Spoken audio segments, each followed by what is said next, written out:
কে তোমাকে মসজিদ উন্নতি করতে বলেছে? মার্বেল পাথর কে বসাতে বলেছে? আল্লাহ বলেছে? মানুষের ইমান নাই, নামাজির সংখ্যা নাই, মসজিদে টাইলস বসাতে হবে, এসি বসাতে হবে, কে বলেছে? খালি মোরে দেখো ফেরেশতারা ডান্ডা নিয়ে বসে আছে, গিলাদুন শিদাদুন লা ইয়াসুনাল্লাহ মা আমারাহুম। দিনকে মজাক পেয়ে গেছে। বর্তমান সময়ে সব থেকে বড় ফিতনা হচ্ছে জালসা। আর জালসাতে যারা মাদ্রাসার কমিটি পক্ষ, দাড়ি চাচা, সুদখোর, বেনামাজি, যার ইসলামের ন্যূনতম ধারণা নেই, ও বক্তা সিলেক্ট করছে, বলছে অমুক বক্তাকে নিয়ে এসো, বিশাল ভাইরাল বক্তা, ওকে নিয়ে আসলে লোক হবে আর আদায় বেশি হবে, আমাদের মাদ্রাসা ভালো চলবে। তোমাকে মাদ্রাসার ঠিকা কে নিতে বলেছে? আল্লাহ বলেছে? আজকে মাদ্রাসাগুলোকে ভিক্ষার জায়গা। কোন শিক্ষিত সমাজ, মাস্টার, ডাক্তার, ইঞ্জিনিয়ার, প্রফেসর বা যাদের একটু জ্ঞান আছে, তারা মাদ্রাসাকে ভালো চোখে দেখে না। কেন?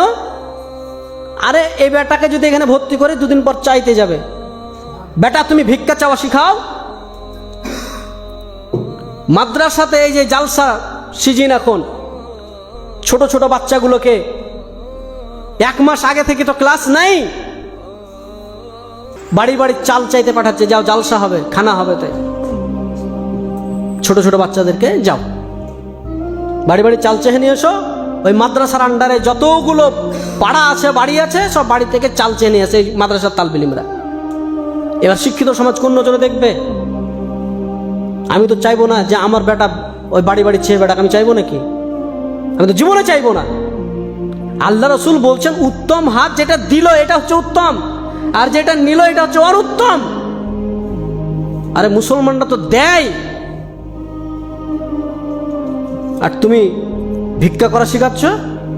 এত বড় বড় কলেজ, ইউনিভার্সিটি চলছে পাবলিক, কাউকে দেখেছেন যে উন্নতিকল্পে জালসা করেছে?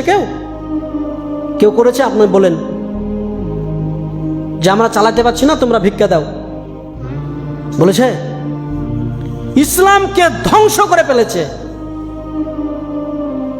এক শ্রেণীর আলেম, এক শ্রেণীর সমাজ। মাদ্রাসা মানেই ভিক্ষা করতে হবে। তোমার বেটা পড়বে, তোমাকে পয়সা দিয়ে তোমাকে পড়াতে হবে। আর একটা টেন্ডেন্সি যে মাদ্রাসায় পড়ালে হয়তো কিছু টাকা পয়সা লাগে না, মানুষের ভিক্ষা দিয়ে চলে। এই টেন্ডেন্সি আপনাকে উড়াতে হবে। তোমার সন্তান মাদ্রাসায় পড়বে, তোমাকে টাকা দিয়ে পড়াতে হবে। যে তোমার সন্তান তোমাকে খরচ করে, তুমি ভিক্ষা করে তোমার সন্তানকে পড়াও।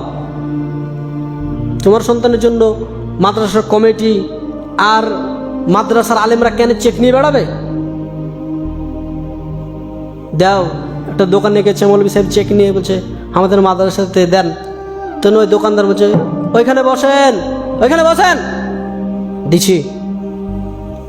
1 ঘন্টা বসার পরে দিছে 10 টাকা 20 টাকা চেক কেটে দিছে। লজ্জা লাগে না? ভিক্ষা চাইতে গেছো, কার জন্য ভিক্ষা চাইতে গেছো? আজকে সারা বিশ্বে মুসলমানদের অবস্থা আপনি দেখেন। মসজিদের উন্নতি কল্পে জালসা। কে তোমাকে মসজিদ উন্নতি করতে বলেছে? মার্বেল পাথর কে বসাতে বলেছে? আল্লাহ বলেছে? মানুষের ইমান নাই, নামাজির সংখ্যা নাই, মসজিদে টাইলস বসাতে হবে, এসি বসাতে হবে, কে বলেছে? খালি মোরে দেখো ফেরেশতারা ডান্ডা নিয়ে বসে আছে, গিলাদুন শিদাদুন লা ইয়াসুনাল্লাহ মা আমারাহুম। দিনকে মজাক পেয়ে গেছে।